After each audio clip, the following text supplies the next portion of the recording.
بسم اللہ الرحمن الرحیم۔ پیچھے ہم نے پڑھا تھا عامل کی دو قسمیں ہیں، عامل لفظی اور عامل معنوی۔ پھر آپ نے پڑھا تھا عامل لفظی کی تین قسمیں ہیں، حروف عاملہ، افعال عاملہ، اسماء عاملہ۔ پھر آپ نے یہ بھی پڑھا تھا حروف عاملہ کو پہلے باب میں، افعال عاملہ کو دوسرے باب میں، اسماء عاملہ کو تیسرے باب میں بیان کریں گے۔ پہلا باب جو ہے وہ مکمل ہو چکا ہے۔ پہلے باب میں حروف عاملہ کے حوالہ سے بحث تھی، حروف عاملہ کی بحث جو ہے وہ مکمل ہو چکی ہے۔ پہلے باب کے اندر دو فصلیں تھیں، فصل اول ان حروف کے بیان میں تھی جو اسم پر داخل ہوتے تھے اور اسم میں عمل کرتے تھے، ان کی 5 قسمیں تھیں، اور فصل دوم ان حروف کے بیان میں تھی جو فعل پر داخل ہوتے اور فعل میں عمل کرتے ہیں، ان کی 2 قسمیں تھیں، حروف ناصبہ اور جازمہ، وہ مکمل ہو چکی۔ یعنی پہلا باب ہمارا مکمل ہو چکا ہے، دوسرا باب ہمارا چل رہا ہے افعال عاملہ کے بیان میں۔ تو افعال عاملہ کی 4 قسمیں مکمل ہو چکی ہیں۔ آج کے سبق میں ہم 5ویں قسم کو پڑھیں گے۔ افعال عاملہ کی 5ویں قسم کون سی ہے؟ افعال تعجب۔ کیا ہے؟ پہلے ہم تعجب کی تعریف پڑھیں گے۔ تعجب کہتے کس کو ہیں؟ جس چیز کا سبب مخفی ہو، اس کو دیکھنے سے انسان کے دل میں جو کیفیت پیدا ہوتی ہے اس کو تعجب کہتے ہیں۔ یا تعجب کی تعریف یہ بھی کرتے ہیں، ادراک امور غریبہ کے بعد انسان پر جو کیفیت طاری ہوتی ہے اسے تعجب کہتے ہیں۔ امور غریبہ یعنی عجیب و غریب امور کے ادراک کے بعد انسان پر جو کیفیت طاری ہوتی ہے اس کو تعجب کہتے ہیں۔ فعل تعجب کی تعریف، جس کے ذریعے، ایک تعریف یہ ہے جس کے ذریعے تعجب کا اظہار کیا جائے اس کو فعل تعجب کہتے ہیں۔ ٹھیک ہے نا؟ جس فعل کے ذریعے تعجب کا احسانہ وہ کتنا خوبصورت ہے، تو تعجب کا اظہار ہوا، اس کے ساتھ جو اس کو کہیں گے فعل تعجب۔ ما احسانہ کو کیا کہیں گے؟ فعل تعجب۔ اور یہ تعریف بھی کر لیتے ہیں کہ فعل تعجب وہ فعل ہے جو انشاء تعجب کے لیے وضع کیا گیا ہو، جو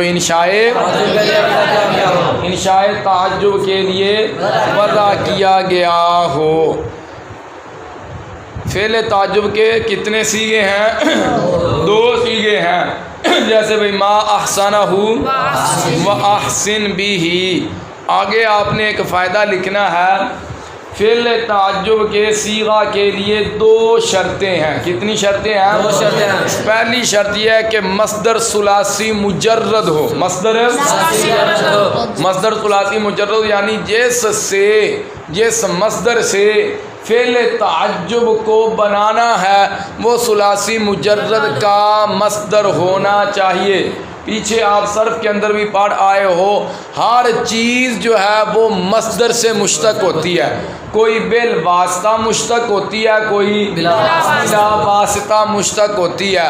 الضرب مصدر سے ضربہ کو بنایا، یہ بلا واسطہ ہے، اور ضربہ سے یضرب کو بنایا، یہ بھی مصدر سے مشتق ہے لیکن واسطہ کے ساتھ ہے، ضربہ کے واسطہ کے ساتھ ہے۔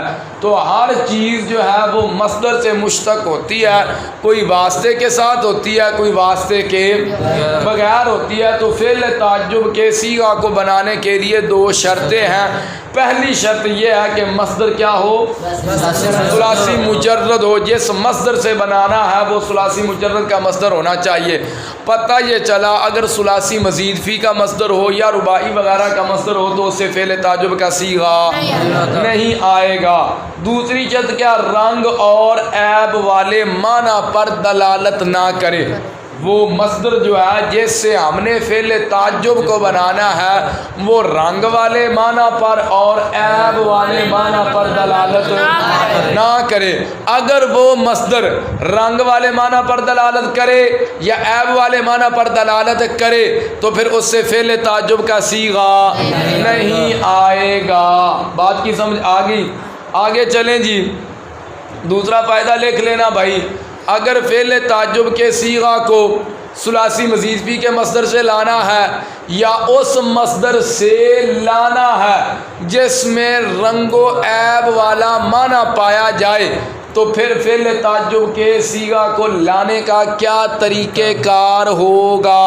اس کا طریقہ کار یہ ہوگا کہ آپ مصدر کو منصوب ذکر کریں، مصدر کو منصوب ذکر کر کے مصدر کی آگے کر دیں اضافت، اور شروع میں ما اشدہ کا اضافہ کر دیں، یعنی مصدر کے شروع میں ما اشدہ لگا کر مصدر کو منصوب ذکر کر کے اس کی آگے اضافت کر دیں، تو فعل تعجب والا معنی جو ہے وہ آپ کو حاصل ہو جائے گا۔ جیسے بھائی دیکھیں ما اشدہ استخراجہ، ما اشدہ، اب استخراج جو ہے یہ ثلاثی مزید فی کا مصدر ہے، اس سے فعل تعجب کا صیغہ نہیں آ سکتا، ہم نے لانا ہے فعل تعجب والا معنی حاصل کرنا ہے، تو ہم نے کیا کیا؟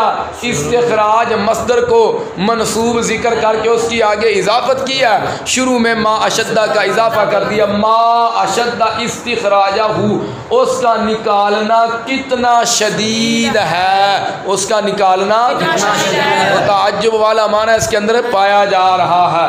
اسی طرح دیکھیں ما اشدہ حمرۃ زید، زید کی سرخی کتنی شدید ہے، رنگ والا معنی آ گیا کہ نہیں آ گیا؟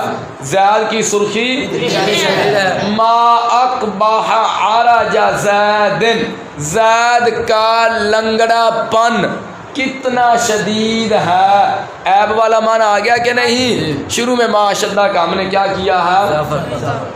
اضافہ کر دیا ہے، ٹھیک ہے۔ فعل تعجب کے کتنے صیغے ہیں؟ دو صیغے ہیں، ما احسنہ، جیسے ما احسنہ و احسن بھی، ما احسنہ و احسن بزید۔ اب یہ جو ضمیر ہے نا، ضمیر، اس کی جگہ اسم ظاہر کو بھی ما احسن زیدن و احسن بزید۔ اب ما احسن زیدن و احسن بزیدن، اس کی ترکیب کیا کریں گے؟ اس حوالہ سے تین قول ہے، اس حوالہ سے ایک امام سیبویہ کا قول ہے، ایک امام اخفش کا قول ہے، اور ایک امام فرا کا قول ہے۔ امام سیبویہ کیا کہتے ہیں؟ وہ کہتے ہیں ما احسن زیدن میں ما موصوفہ ہے، ما کیا ہے؟ موصوفہ ہے، بمعنی شیئن، بمعنی شیئن پر جو تنوین ہے یہ تنوین تعظیم کی ہے، عبارت اب یوں ہوگی شیئن عظیم احسن زیدن، شیئن عظیم، شیئن موصوف، عظیم جو ہے یہ اس کی صفت بنے گی، موصوف صفت مل کر کیا بنیں گے؟ مبتدا بنیں گے، احسن زیدن جو ہے یہ اس کی خبر بنے گا، اور مبتدا کو خبر کی ضرورت ہوتی ہے نا، احسن زیدن یہ کیا بنے گا؟ خبر بنے گا شیئن عظیم کی۔ یہ ہے ایک قول، کن کا؟ امام سیبویہ کا۔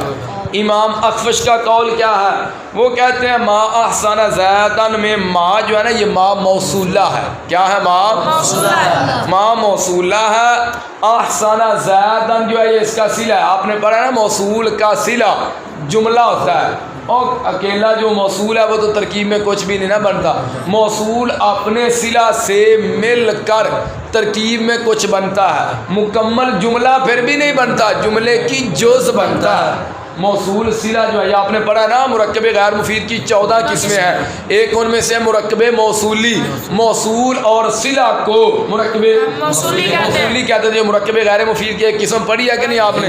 تو موصول اپنے صلہ سے مل کر مکمل جملہ نہیں بنتا بلکہ جملہ کی جز بنتا ہے۔ ما موصولہ ہے، احسن زیدن یہ ہے اس کا صلہ، موصول صلہ مل کر کیا بنے گا؟ مبتدا۔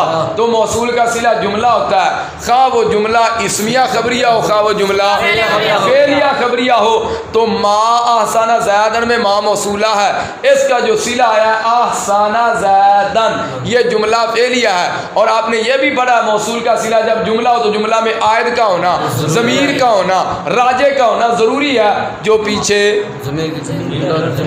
اور مبتدا کی خبر جب جملہ ہو، موصول کا صلہ جب جملہ ہو، موصوف کی صفت جب جملہ ہو، ذوالحال کا حال جب جملہ ہو تو عائد کا ہونا ضروری ہے جو پیچھے لوٹتا ہے۔ تو اب یہاں پر موصول کا صلہ جو ہے وہ جملہ ہے، یہاں پر کون سی ضمیر ہے جو موصول کی طرف لوٹ رہی ہے؟ ہم بولو احسانہ کی ہوا ضمیر، احسانہ کی ضمیر، احسانہ فعل ہے، ہوا ضمیر اس کا فاعل ہے، زیدن کیا بنے گا؟ مفعول بہ، فعل اپنے فاعل مفعول بہ سے مل کر یہ کیا بنے گا؟ خبر۔ صلہ ما موصولہ کا کیا بنے گا؟ صلہ۔ موصول اپنے صلہ سے مل کر کیا بنے گا؟ مبتدا۔ کیا بنے گا؟ خبر نکالیں گے، یہاں پر مقدر ہے شیء عظیم، شیء عظیم، یہ کیا بنے گی؟ خبر بنے گی۔ تیسرا قول کیا ہے؟ امام فرا کا ہے۔ امام فرا کیا کہتے ہیں؟ وہ کہتے ہیں ما احسن زیدن میں ما استفہامیہ بمعنی ایو شیئن ہے۔ ما کون سا استفہامیہ کس معنی میں ہے؟ ایو شیئن کے معنی میں ہے۔ ایو مضاف ہے، شیئن مضاف الیہ ہے، مضاف اپنے مضاف الیہ سے مل کر کیا بن گیا؟ مبتدا۔ احسن زیدن، احسن فعل ہوا ضمیر اس کا فاعل ہے، زیدن مفعول بھی بنے گا، فعل فاعل مفعول بھی مل کر یہ کیا بنے گا؟ خبر بنے گا۔ یہ کیا بن جائے گا؟ مبتدا کی خبر بن جائے گا۔ تو یہ ہے ما احسن زیدن میں تین ترکیبی قول، ٹھیک ہے۔ اور جو مصنف نے جس قول کو اختیار کیا ہے وہ امام فرا کے قول کو کہ ما جو ہے یہ استفہامیہ ہے ایو شیئن کے معنی میں، ٹھیک ہو گیا۔ آگے آ گیا جی احسن بزیدن، احسن بزیدن، اس میں بھی دو قول ہیں، ایک امام سیبویہ کا قول ہے اور ایک امام اخفش کا قول ہے۔ امام سیبویہ کا قول کیا ہے؟ وہ کہتے ہیں احسن جو ہے یہ امر کا صیغہ ہے لیکن ہے ماضی کے معنی میں، احسانہ کس معنی میں ہے؟ ماضی کے معنی میں۔ احسن صیغہ کون سا ہے؟ امر کا، باب افعال سے، اکرم یکرم اکراما فهو مکرم و اکرم یکرم اکراما فذاک، لم یکرم لم یکرم لا یکرم لا یکرم لن یکرم لن یکرم لا یکرمن لا یکرمن لا یکرمن الامر منہ اکرم۔ ایک ہی آ گیا احسن، تو یہ باب افعال سے کون سا صیغہ ہے؟ امر کا صیغہ ہے لیکن ہے کس معنی میں؟ ماضی کے معنی میں ہے، ماضی کے معنی میں ہے۔ تو ترکیب کیا کریں گے؟ احسن جو ہے یہ صیغہ امر ہے، ماضی کے معنی میں ہے، اور با جو ہے نا با زید پر، یہ با زائدہ ہے اور زید جو ہے نا زید یہ اس کا فاعل ہے۔ زید کیا ہے؟ اس کا فاعل ہے۔ جب احسن ماضی کے صیغہ میں ہوگا پھر اس میں انتا ضمیر نہیں ہوگی، پھر اس کا زید جو ہے یہ اس کا فاعل بنے گا، فعل فاعل مل کر یہ جملہ فعلیہ انشائیہ ہو جائے گا۔ اور امام اخفش کیا کہتے ہیں؟ وہ کہتے ہیں احسن یہ صیغہ امریہ ماضی کے معنی میں، تو یہ جب ماضی کے معنی میں نہیں ہوگا، امر کا صیغہ ہی ہوگا، تو پھر اس میں فاعل کیا ہوگا؟ انتا۔ کیا فاعل ہوگا؟ انتا اس میں فاعل ہے، اور با جو ہے یہ تعدیہ کیا ہے، با کون سی ہے؟ یہ آپ شرح میت کے اندر مزید وضاحت پڑھ لیں گے۔ زید جو ہے یہ کیا بنے گا؟ مفعول بھی، فعل فاعل مفعول بھی سے مل کر جملہ فعلیہ انشائیہ ہو جائے گا۔ یہ تھی فعل تعجب کی بات جو مکمل ہوئی۔